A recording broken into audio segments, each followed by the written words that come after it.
Hi everyone and welcome back to bankers info. इस वीडियो में हम एसबीआई क्लर्क प्रीलिम्स के बारे में बात करेंगे एंड इंग्लिश वाला सेक्शन कैसे अटेम्प्ट करना है उसके बारे में बात करेंगे। इंग्लिश के बारे में मेरे पे बहुत सारी क्वेरी भी आई थी कमेंट सेक्शन में कि इसको कैसे अटेम्प्ट करना होता है। तो इसमें मैं क्वेश्चन वाइज डिस्कस करूंगी। ये प्रॉपर मैंने एक सेक्शनल मॉक लगाया था तो इसको मैं ओपन करके रखा है। इसके थ्रू मैं आपको बताऊंगी कि इसको आपको कैसे सॉल्व करना होता है। एंड सबसे पहले हम सीक्वेंस बात करें कि किस सीक्वेंस में क्वेश्चन अटेम्प्ट करना है। तो अगर आपको स्टार्टिंग में ऐसे क्वेश्चंस दिख रहे हैं तो आप ये सारे क्वेश्चंस करेंगे। एंड अगर स्टार्टिंग में आपको आरसी दिख रहा है, 8 या 10 क्वेश्चन आरसी के होते हैं रीडिंग कॉम्प्रिहेंशन के, तो अगर आपको आरसी दिख रहा है तो आरसी पहले नहीं करना है, गलती से भी नहीं करना है। क्योंकि आरसी पढ़ने में हम इतना ज़्यादा इंगेज हो जाते हैं कि कितना ज़्यादा टाइम निकल जाता है पता नहीं चलता है। कभी कभी 10 मिनट भी लोग वेस्ट कर देते हैं आरसी पढ़ने में ही, जबकि इतना ज़्यादा टाइम इसमें नहीं देना होता है। अगर आपको 10 मिनट देना भी है तो आप बाकी का क्वेश्चन एश्योर कर लो कि आप बाकी के 20 क्वेश्चन सही से कर लियो, उसके बाद आरसी पे आओ। तो आरसी को लास्ट में करना है। बाकी जो भी क्वेश्चन है जिस भी सीक्वेंस में आ रहा है आप लाइन वाइज करते जाओ, इसमें कुछ सेलेक्ट नहीं करना होता है। अभी जैसे ये पहला क्वेश्चन है, इसमें ये हम लोगों को एरर फाइंड करना है।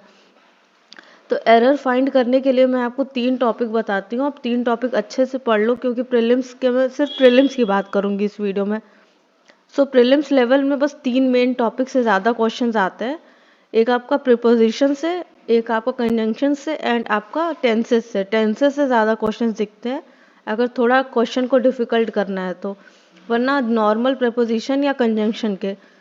इसके अलावा आर्टिकल्स के क्वेश्चन होते हैं, ए एंड द वाला जो यूज़ करना होता है, इसके भी क्वेश्चन एक ना एक रहता ही है। तो आर्टिकल्स यूज़ करना हमको आता है, वो बहुत डिफिकल्ट नहीं होता है कि ए कहाँ लगाना है, एन कहाँ लगाना है, द कहाँ लगाना है। इसके अलावा सिंगुलर एंड प्लूरल वाले जो क्वेश्चंस होते हैं वो भी बहुत डिफिकल्ट नहीं होते हैं, वो भी नॉर्मल होते हैं।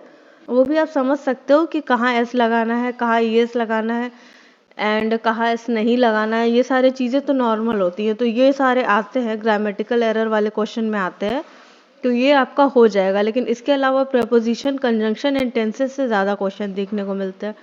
तो ये 3 टॉपिक पे आप अपना कमांड बना लो। अभी तक नहीं अच्छे से किया है तो इतना पढ़ लो कि क्या गलतियां नहीं करनी होती। ये मत पढ़ो कि ये रूल होता है, ऐसे ऐसे फॉलो करना होता है, इस पे फोकस मत करो। आप इस चीज़ पे फोकस करो कि क्या नहीं करना होता है। जैसे इस वाले वर्ड के साथ क्या वर्ड नहीं यूज़ कर सकते हैं, तो ये वाले जो होते हैं इस टाइप के क्वेश्चंस आप पढ़ो। तो जैसे 5 क्वेश्चन ग्रामेटिकल एरर के दिए हैं। इसके अलावा आरसी आता है, तो आरसी से मैं डायरेक्ट स्विच कर जाती हूँ क्वेश्चन नंबर 16 से, जहाँ पे नेक्स्ट क्वेश्चन आ रहा है। अब ये हम लोगों को सेंटेंस में रीअरेंजमेंट वाले जो क्वेश्चन होते हैं, सीक्वेंसिंग वाले क्वेश्चन, तो इसको आपको कैसे करना है। इसको आपको जो क्वेश्चन दिख रहा है इसको आपको लाइन वाइज नहीं करना होता है कि आप ऐसे देख रहे हो कि कहाँ से वर्ड बन रहा है, कहाँ से ये सेंटेंस बन रहा है, क्या पहला फ्रेज होगा। आपको जाना है ऑप्शन में। ऑप्शन में देखना है कि किस से स्टार्ट हो रहा है। जैसे यहाँ पे पी से स्टार्ट हो रहा है 2 बार एंड टी से स्टार्ट हो रहा है 2 बार, तो आप पी और टी से कॉम्बिनेशन सेट करके देखो। एंड पी से जब आप स्टार्ट करोगे तो जैसे मैंने ये वाला पहला ऑप्शन देखा, पी है वॉक्स इन द सिटी, तो ये लग रहा है कि यहाँ से स्टार्ट नहीं हो सकता है, देखने में कुछ ऑकवर्ड सा लग रहा है। तो फिर उसके बाद मैं पी वाले दोनों ऑप्शन को स्किप करके टी वाले दोनों ऑप्शन को देखूंगी।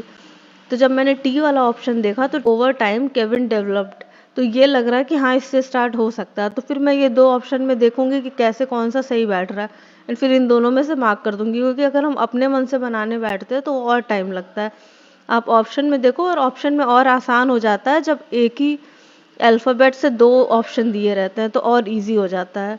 तो इसको इस तरीके से करना होता है एंड ये बहुत आसानी से बन जाता है, इसमें बहुत ज़्यादा मुश्किल नहीं होता है, बहुत एकदम परफेक्टली आपका बनेगा अगर आप इस तरह से करोगे तो।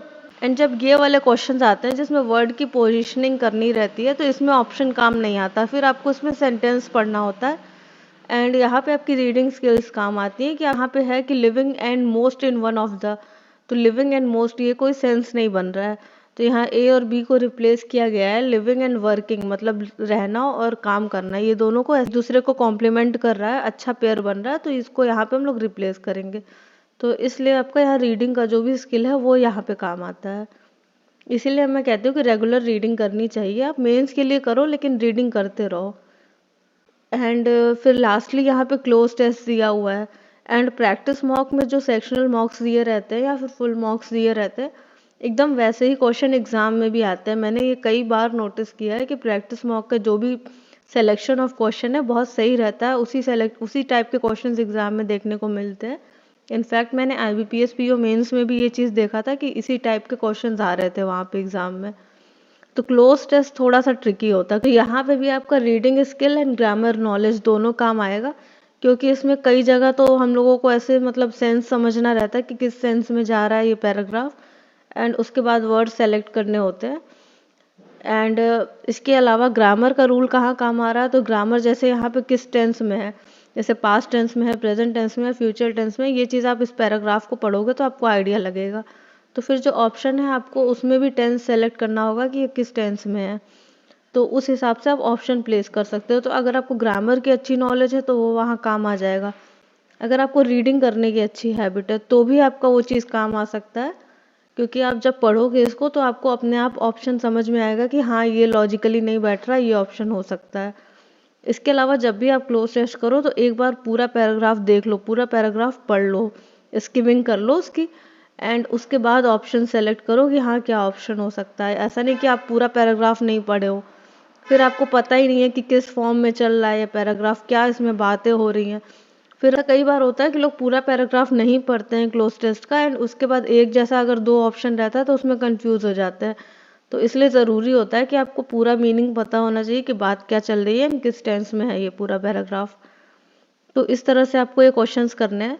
एंड लास्टली मैं रीडिंग कॉम्प्रिहेंशन की बात कर लेती, क्योंकि मेरी गलतियाँ भी रीडिंग कॉम्प्रिहेंशन में ही होती हैं ज़्यादातर। यहाँ 2 गलती मैंने की है, RC में ही की है, क्योंकि मुझे कभी भी पूरा पैराग्राफ पढ़ने का आदत नहीं है। मैं ये पूरा पढ़ने बैठूंगी तो मेरा बहुत टाइम वेस्ट होगा, एंड मैं पढ़ते पढ़ते मतलब मेरा दिमाग कहीं और चला जाता है काइंड ऑफ। तो इसीलिए मैं इस तरीके से RC नहीं करती हूँ कि पूरा पैराग्राफ पढ़ ली।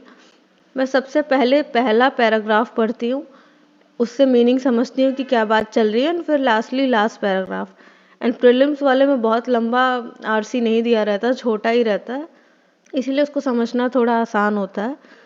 एंड एक चीज़ आप और नोटिस करोगे कि एग्ज़ाम में जो क्वेश्चन का सीक्वेंस होता है वो पैराग्राफ वाइज होता है। जैसे अगर पहला क्वेश्चन है तो पहले पैराग्राफ में उसका आंसर मिल जाएगा, दूसरा है तो दूसरे में मिल जाएगा। ये चीज़ भी मैंने कई बार नोटिस किया है। तो प्रीलिम्स में आपको ऐसे क्वेश्चन मिलेंगे जो आपको डायरेक्टली यहाँ पे लाइन टू लाइन लिखे रहेंगे, एंड ये चीज़ आप इसके लिए टेंशन ना लो कि आपको RC बहुत ज़्यादा समझने की ज़रूरत है। आपको थोड़ा बहुत भी आइडिया लग गया कि क्या बात चल रही है तो फिर आप वो कर लोगे बहुत ईजिली। बस थोड़ा सा आपको ध्यान देना रहेगा कि आप what did the author decide upon noticing the financial savvy acquaintance at the party. तो इसमें ये लाइन टू लाइन क्वेश्चन दिया है, लेकिन यहाँ आप देखो पहला पैराग्राफ मैं देख रही हूँ तो मैं यहाँ पे देख रही हूँ कि यहाँ पे फाइनेंशियल सेवी एक्विटेंस कहीं लिखा है, तो यहाँ पे मुझे लिखा हुआ दिख भी गया। तो यहाँ पे लाइन टू लाइन आंसर भी लिखा रहता है कि so when I later saw financial savvy acquaintance at the party I decided to ask for her advice. तो ये आंसर दिया है, ये आंसर लाइन टू लाइन यहाँ लिखा भी है। सिमिलरली ऐसे ही एग्ज़ाम में भी आता है, सेम टू सेम।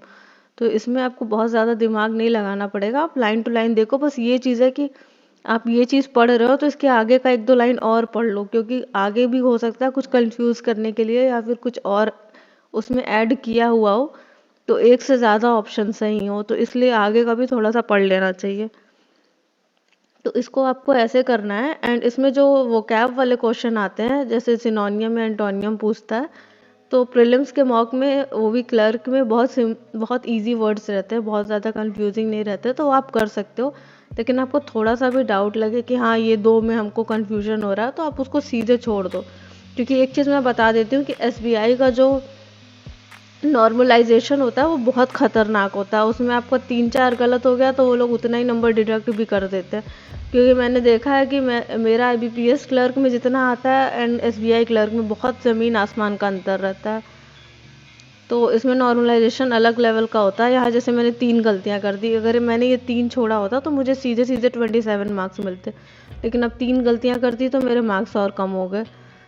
तो ये चीज़ का आपको ध्यान देना होगा। बाकी RC करने में उतना ज़्यादा मेहनत नहीं है, हो जाता है।